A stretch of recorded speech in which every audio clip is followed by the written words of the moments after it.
शुक्र खुदा में रज़वी हो।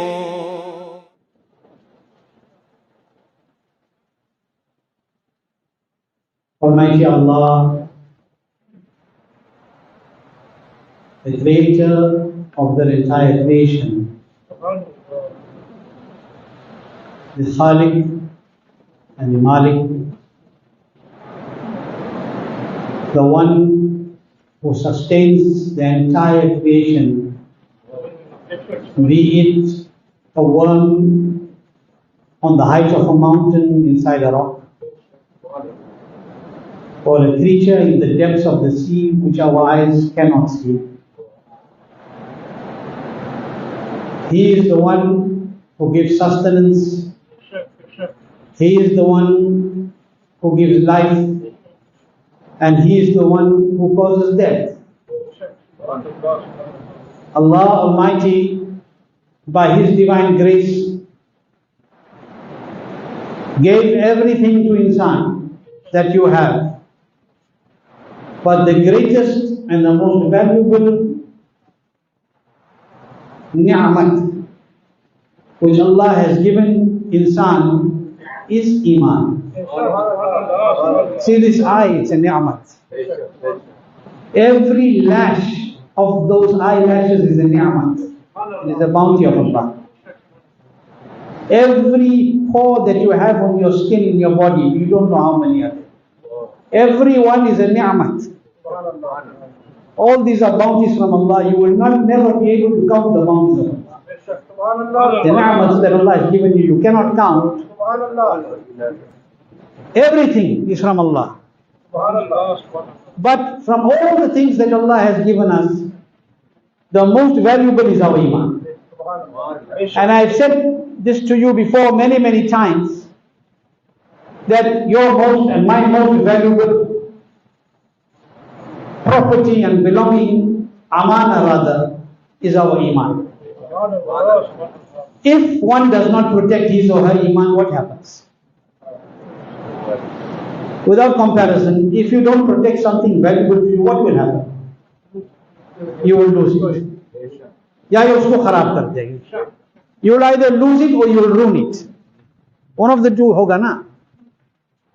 So what do? Anything that is valuable, you go out of your way to look after it and to cherish it, to protect it. And if a person has something valuable and they don't protect it, then he's a fool. You will say, ye bewakoof hai, pagal hai. Like a man has thousands of rands and he carries it in a transparent packet and walks down Smith Street. Will you call him an akalmand person, intelligent person? What is he doing? He's inviting thieves. He's inviting those to take his iman away, so to take his wealth away. This is about dunya. This is about protecting the valuables of the dunya. What about protecting that valuable that protects you? Your iman protects you. It protects you here, and if you go with it, it will protect you there. It protects you here, and if you look after it, it will protect you there. So we've been saying always that your most valuable thing is your iman. And if one does not protect the iman, then what we say, if you don't protect your iman, you will become distant from Quran. If you do not protect iman, you will become distant from the Quran, and you will, when you become distant from the Quran, what will happen? You will not understand the divine message of Rahman. If you do not protect your iman, you will become distant from the Quran. And if you become distant from the Quran, the divine message of Rahman of Allah, you will not understand, and then you will not see the beauty and understand the importance of the obedience of Mustafa Jane Rahmat Sallallahu Alaihi Wasallam, who is the soul of Iman. He is Sahibul Burhan, he is Sahib Bayan, he is Fasihul Lisan, and he is Mutahharul Janan. You will not understand this magnificence that has been given to the beloved Nabi Sallallahu Alaihi Wasallam, Sahibul Burhan. One of the names of the Nabi Sallallahu Alaihi Wasallam, Sahibul Burhan. You will not understand the maqam and you will not understand your responsibility in the court of the beloved Rasul sallallahu alaihi wasallam. Now when you become distant from him who is Sahibul Burhan, what will happen? You will become lost in the vices of the dunya and you will become the toy of shaitan. Khalas. It will be very easy then for you to lose your Iman. This is why we are saying, look after that Iman. Protect that Iman, value that Iman. The Imam of the Ahl Sunnat, my and your Imam, Sayyidi Ala Hazrat, Azimul Barakat, Shah Imam Ahmad Raza Khan Fadil Barelvi radiallahu anhu, spent his entire life explaining how important it is for us to protect our Iman. His entire life he spent warning us against the enemies of our deen and the enemies of our Iman. He taught us all his life. What was the lesson? Follow the blessed word of Nabi Kareem sallallahu alaihi wasallam. All his life Allah Hazrat taught us. Follow the blessed word of Nabi Kareem sallallahu ta'ala alaihi wasallam. And he taught us something very important. He said that if you want to understand the Holy Quran and protect your Iman, then you need to understand that the best example of the Holy Quran and the best protector of your deen is Muhammadur Rasulullah sallallahu alaihi wasallam. Okay? He taught us this.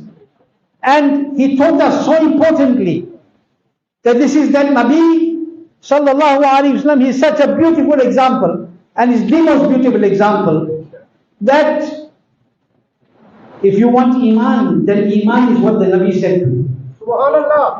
If you want Iman, then Iman is what the Nabi sallallahu alaihi wasallam said to you. And if you want to understand the Quran, then look at Rasulullah sallallahu alaihi wasallam. That is why Allah Hazrat Azimul Barakat, what did he say? He said, Iman hai qale Mustafai. Qal. Iman is what? The word is the blessed saying of Mustafa. He said the hadith.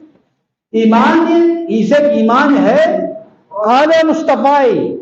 Quran hai hale Mustafai. Allah Hazrat said Iman hai qale Mustafai. Okay? Iman hai qale Mustafai. Quran hai hale Mustafai. Iman is the blessing of Mustafa. The Quran is the holy condition of Mustafa sallallahu alaihi wasallam. Allah Hazrat Azimul Barakat taught us that if you leave the way of the awliya, the pious personalities, especially if you leave the way and the slaveship and the khidmat of him who is Imamul Awliya, Sarkar Ghaus Imam Sayyidina Shaykh Ayyuddin Abdul Qadir Al-Jilani Al-Baghdadi radiyallahu ta'ala anhu, then you won't be taking flight. Your Iman is going to take flight. Your Iman is going to take flight. It will leave you. It will leave you because you are not worthy of it. If you leave the pious servants of Allah, especially Sarkar Ghaus Azam, and when it leaves you, you will become totally barren, bekar, empty, destroyed. That is why Allah Hazrat, he warned us, hold firm to awliya, hold firm especially to Ghaus Azam. What did he say? He said, Baad-e-ashhab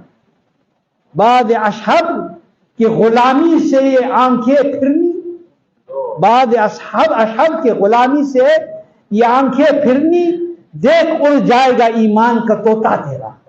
He said to turn away adamantly from the white falcon servitude. Sarkar Ghaus is known as Baad-e-ashhab, the white falcon. To turn away from his servitude, what will happen? He said it's devastating. He said watch carefully when you do that, as the parrot of your faith will soon be departing. Will be left with nothing. Why did they warn us about all this? Why does they say that? Because the Quran is saying, Ya ayyuhalladhina amanu taqullaha wa yu'minu bihi, fear Allah wa kunu ma'as sadiqin. Remain in the shade of the pious people. Why? Because under the shade your Iman will be protected. Your Iman will be safe. You know, I said last week and the week before, I said that the condition of a person's Iman, reflects in his Amal. The state of your Iman reflects in your Amal. Okay? Now, what do we mean by this? If one has strong Iman, then the Iman reflects in the sincerity of his actions. You look at the person's actions and the sincerity, you can see the reflection of his Iman. Okay? And it is said that when this sincerity reflects in a person's actions, then it draws him towards Allah's ibadat. It draws him towards obeying the commands of Allah and His beloved Rasul sallallahu alaihi wasallam. So it reflects in his amal. And if one's Iman is weak and he has become a slave of the dunya, like many of us have become today, slaves of the world, then those actions reflect his own weakness. It reflects his weakness of Iman in his deeds. In other words, when he comes to read Salah, he can't wait to run outside. When there's something good happening, he feels uncomfortable. Why? The weakness of your faith is reflecting in your actions. Okay? And when one reaches a very weak state of this condition of Iman, where he reaches a very weak state, then the scholars say he doesn't care about his ibadat. He leaves out his namaz without worrying. Some people don't read namaz. They don't value it. They don't regard it. They understand that this is their means in the court of Allah. It is the maraj of the believer. But when a person, why is this happening? Because the Iman is so weak in that person, it's not allowing him to reflect in his amal and draw him towards his Rabb.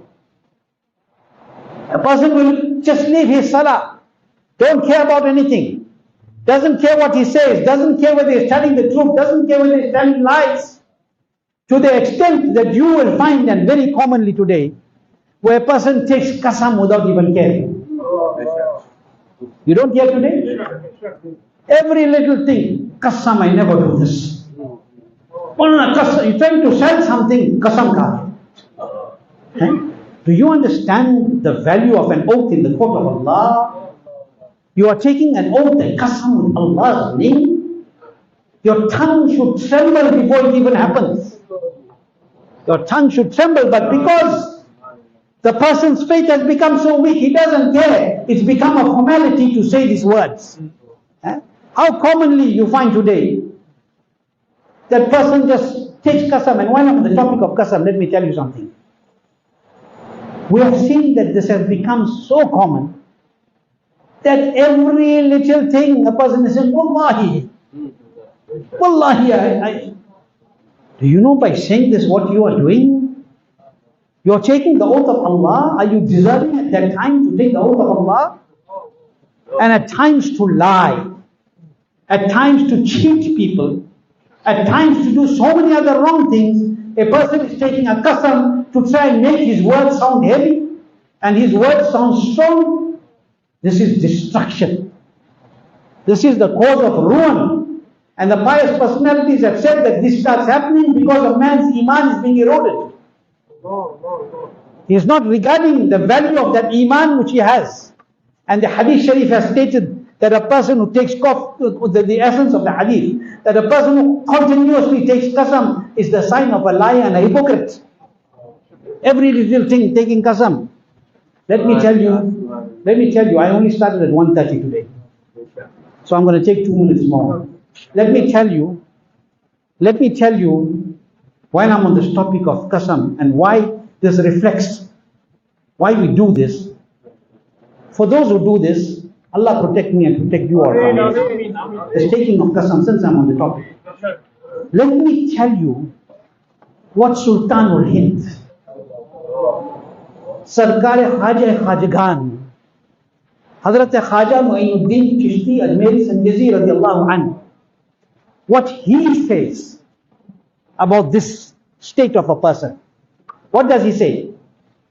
Hazrat Sayyiduna Qutbuddin Bakhtiyar Kaki radiallahu anhu. Sayyiduna Qutbuddin Bakhtiyar Kaki radiallahu anhu says that in one of the gatherings, the spiritual gatherings, in one of the spiritual assemblies of Sarkar Khaja Garibun Nawaz radiallahu anhu, Sarkar Khaja Garibun Nawaz said, he says, and these are the words of Sarkar Khaja Garibun Nawaz.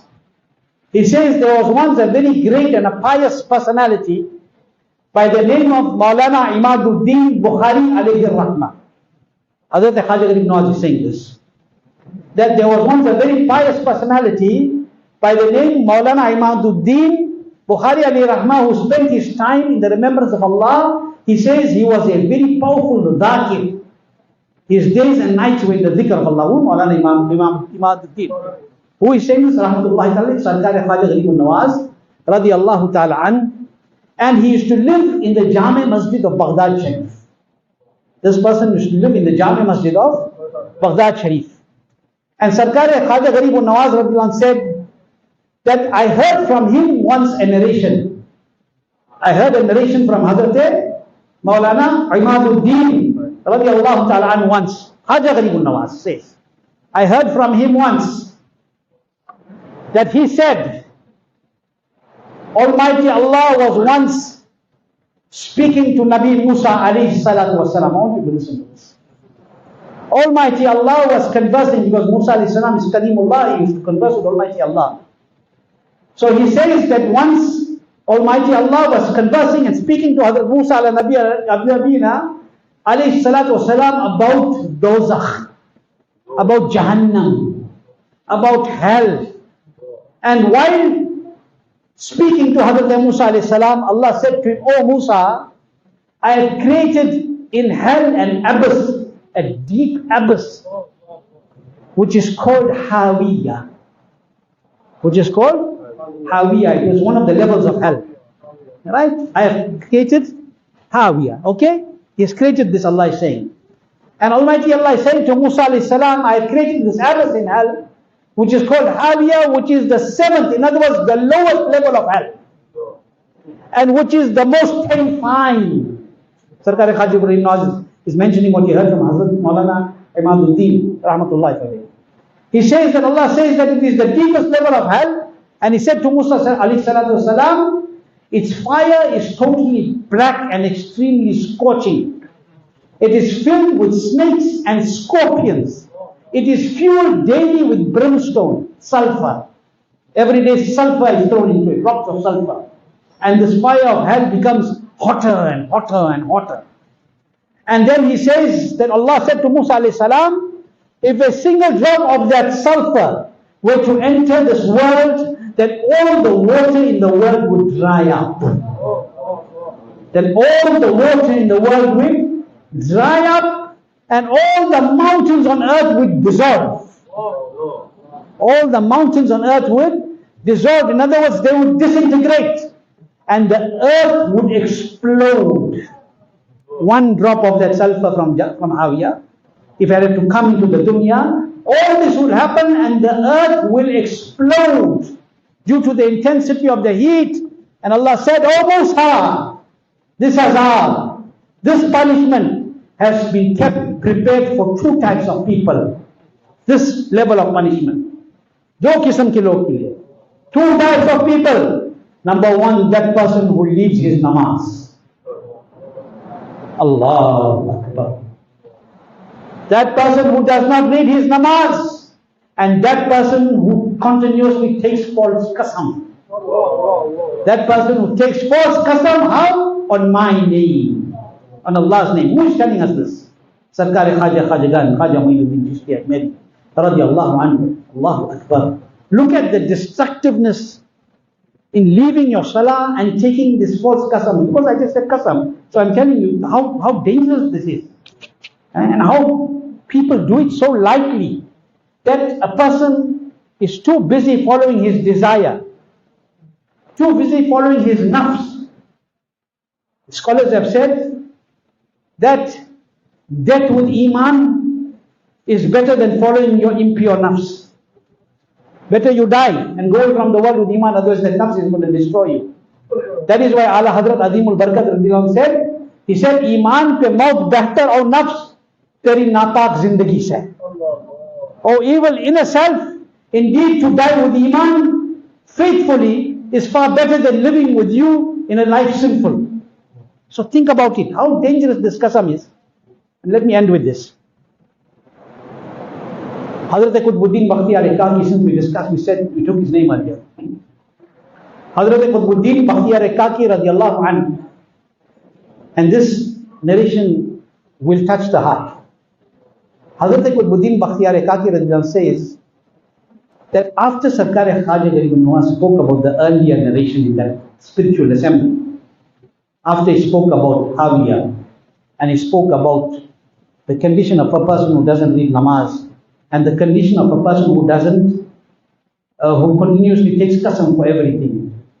Hazrat Sayyidina Qutbuddin Bakhtiyar Kaki says that after Sarkar Khaja Garib Nawaz mentioned this narration, he further said that there was once a pious personality whose name was Khaja Muhammad Aslam Tusi.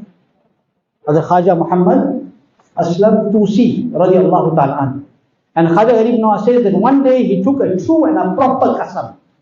There was a need for him to take an oath, and he took an oath that is legal. You can take in that time. So he took a proper oath, he took a true oath, he took a legal oath on some matter. But at the time of taking this qasam, he was in halat-e-sukr. At the time of taking this qasam, he was in halat-e-sukr. Now let me explain to you briefly. Halat-e-sukr is a deep spiritual state of absorption, where the servant of Allah, the awliya, becomes so absorbed that what is physically happening around them, they have no care about. They are not conscious of the realities around the dunya, the worldly things. They are absorbed in the love of Allah at that depth. So this pious servant of Allah, Muhammad Aslam Tusi radiallahu anhu, he took a qasam, he took a proper qasam. But when he took it, he was in halat-e-sukr, he was in this deep spiritual state. It is stated that when he came back to his normal state, which is called halat-e-sukr, when he came back out of that absorption, he said to the people around him, when I was in this deep spiritual state, did I take a qasam? When he was in sukr, he took the qasam, in a deep spiritual state. When he came out of the state, although the qasam that he took was correct, it was rightful, it was legal, but when he came out of the state, he said, did I take an oath when I was in that state? The people said, yes, you did. You took such a qasam. He said, because my inner self dared, made the jur'at to take a qasam. Even it was a correct and a proper and a legal qasam. Because it took and it dared take a proper and a true qasam today, I fear that tomorrow my nafs can cause me to take a false qasam. If the word qasam in my zuban came today because of something good, tomorrow there is probably going to come to do something else. He said, because I've done this today, I have made an intention that for as long as I live, I will not talk to any human being. For taking a correct qasam. This was his kafara for him. Correct qasam. He said, because my zaban dared to take a qasam today, though it was a correct one, probably tomorrow it will want to take one that is false. He said, to protect myself from this, I will not talk to anybody today. And it has been stated, and Sarkar Khaja Garib Nawaz states in this year, that he lived for 40 years after that. And for 40 years he didn't say a single word. For 40 years he didn't speak to people out of fear that he would take a qasam that will be harmful. Because it is a qasam on the name of Almighty Allah. After this, Hazrat Khaja Garib Nawaz mentioned this. Hazrat Qutbuddin Bakhtiyar Kaki asked to him, he said to Hazrat Sarkar Khaja Garib Nawaz, that the seeker of du'as, Sarkar Khaja Garib Nawaz refers himself as seeker of du'as. Qutbuddin Bakhtiyar Kaki, when they spoke in the court of awliya, they didn't talk with pride, they spoke as slaves of that court. He said, the seeker of du'as of this court thereafter asked, so if Khaja Tusi needed to say anything or needed something, how would he do it if he didn't speak? Hazrat Khaja Garib Nawaz said, his ishara was enough. His gestures were enough. Look, Allah brings them to that level. He could have taken 1,000 notes if he wished, because he was doing them correctly. But he taught a lesson that this is not some play. This is not something that you just take and think that it is a joke. This is how destructive it is. So think about it, that when you take a qasam, especially in the name of Allah, make sure that you are saying the truth. And make sure that it is a legal oath. And make sure that it is a deserving and worthy moment to take that oath. Don't use that word as if it's some toy. As if it is some kind of toffee that you just giving everywhere. Remember, why does this happen? I went in this direction just to understand one thing. And to explain one thing. That this is the cause of the reflection of your Imaan. Look at how Hazrat Khaja Tusi's Imaan reflects in his Amal. He took a proper faith, but the fear of Allah is so much that what if one day I say it and I say something wrong? This is how it reflects. And when a man says it for him lying and doing all the other khurafat, what does it show? Where is the Iman? So this is something that is very important, that we should understand that how important it is to protect ourselves from the evil and from the whispering of shaitan. I've taken a few minutes more of your time today. As I said, I started very late.